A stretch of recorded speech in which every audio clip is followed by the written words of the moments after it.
ये सवाल सुनने में थोड़ा अजीब लगता है ना? कि भाई दुनिया का सबसे बड़ा तेल पैदा करने वाला मुल्क किसी और के तेल में इतनी दिलचस्पी क्यों लेगा? चलें आज इसी गुत्थी को सुलझाते हैं। कहानी की शुरुआत होती है एक हैरान कर देने वाली हकीकत से। वो ये कि अमेरिका आज दुनिया में सबसे ज्यादा तेल पैदा करता है। जी हाँ, बिल्कुल, सऊदी अरब या रूस से भी ज्यादा। और देखा जाए तो अमेरिकी पॉलिसी भी यही रही है, खास तौर पर डोनाल्ड ट्रंप जैसे लीडर्स के बयानात में, कि अमेरिका को अपने ही तेल पर फोकस करना चाहिए। तो फिर ये पहेली क्या है? अगर अमेरिका के पास इतना तेल है तो फिर उसकी नज़रें वेनेजुएला पर क्यों हैं? बस यहीं से असल कहानी शुरू होती है। इस सवाल का जवाब दरअसल एक बहुत ही सीधी सी बात में छुपा है कि हर किस्म का कच्चा तेल एक जैसा नहीं होता। जी, तेल की भी अपनी अपनी किस्में होती हैं। चलें इसको एक आसान सी मिसाल से समझते हैं। चॉकलेट के बारे में सोचिए, जैसे डार्क चॉकलेट और वाइट चॉकलेट हैं तो दोनों चॉकलेट, लेकिन उनका जायका, उनकी बनावट, उनका इस्तेमाल सब कुछ अलग है। तेल का मामला भी आप समझ लें कुछ कुछ ऐसा ही है। अब देखिए, तेल की मोटी मोटी दो किस्में हैं। एक है लाइट स्वीट क्रूड। ये पतला होता है और इसे आसानी से पेट्रोल और जेट फ्यूल में बदला जा सकता है। और दूसरी किस्म है हैवी सावर क्रूड। ये बहुत गाढ़ा होता है और इसे जहाज़ों के फ्यूल या सड़कें बनाने वाली तारकोल जैसी चीज़ों के लिए इस्तेमाल किया जाता है। अच्छा, तो इन दो किस्मों के तेल का अमेरिका और वेनेजुएला के मामले से क्या लेना देना है? भाई असल कहानी यहीं से शुरू होती है। देखिए, अमेरिका जो खुद तेल निकालता है ना, उसका करीबन 80% हिस्सा लाइट क्रूड है, यानी पतला हल्का तेल, और ये बहुत कीमती होता है। लेकिन यहाँ एक बहुत ही मजेदार पेच है।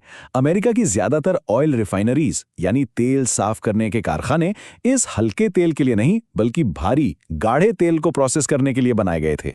अब इसकी वजह है प्योर बिजनेस। अमेरिका करता यह है कि अपना महंगा हल्का तेल दुनिया को ऊंची कीमत पर बेच देता है और अपनी रिफाइनरीज के लिए बाहर से सस्ता भारी तेल खरीद लेता है। कितना स्मार्ट बिजनेस मॉडल है ना?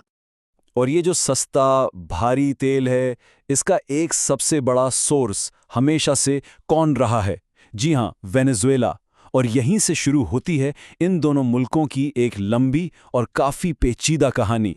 शुरू में बहुत अरसे तक सब कुछ ठीक था।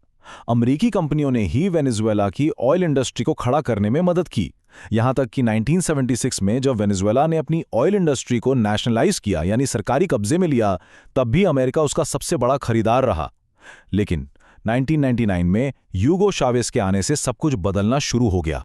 शावेज ने आते ही ऑयल इंडस्ट्री पर सरकारी कंट्रोल सख्त करना शुरू कर दिया और बाहर की कंपनियों के लिए काम करना मुश्किल बना दिया। और फिर 2013 में उनके बाद आने वाले निकोलस मदुरो ने भी उन्हीं पॉलिसीज को आगे बढ़ाया, जिससे रिश्ते और भी खराब हो गए। अब अमरीकी नजरिया ये था, जैसा कि ट्रंप के इस बयान से जाहिर है, कि उनकी कंपनियों के साथ ज्यादती हुई। दूसरी तरफ वेनेजुएला की हुकूमत इन बातों को रद्द करती थी और कहती थी कि ये उनकी खुद मुख्तारी का मामला है। तो फिर अमेरिका ने लगाई पाबंदियां, यानी सैंक्शंस। इससे क्या हुआ? वेनेजुएला के ऑयल मार्केट में एक बहुत बड़ा गैप, एक वैक्यूम पैदा हो गया। और कहते हैं ना कि सियासत में वैक्यूम कभी खाली नहीं रहता। तो इस गैप को भरने के लिए कौन आगे आया? चीन। बिल्कुल, पाबंदियों से पहले अमेरिका सबसे बड़ा खरीदार था। पाबंदियों के बाद चीन बन गया। और आज हालत यह है कि वेनेजुएला का करीबन 90% तेल चीन खरीद रहा है। ये कोई छोटी मोटी तब्दीली नहीं है, ये ग्लोबल एनर्जी मार्केट में एक बहुत बड़ी शिफ्ट है। तो इन सब सियासी और माशी तब्दीलियों के बाद अब आगे क्या? वेनेजुएला के तेल का मुस्तकबिल क्या है? देखिए, इसकी अहमियत को कम नहीं समझा जा सकता। वेनेजुएला के पास दुनिया के सबसे बड़े ऑयल रिजर्व्स हैं, 303 बिलियन बैरल्स। ये इतनी दौलत है कि किसी भी मुल्क की किस्मत पलट दे। लेकिन इस तस्वीर का एक दूसरा कड़वा रुख भी है। इतने सालों की बदइंतजामी और कम सरमायाकारी की वजह से वेनेजुएला का पूरा ऑयल इंफ्रास्ट्रक्चर, यानी तेल निकालने का निज़ाम, वो करीबन तबाह हो चुका है। उसे दोबारा खड़ा करने के लिए बहुत बड़ी कोशिश चाहिए।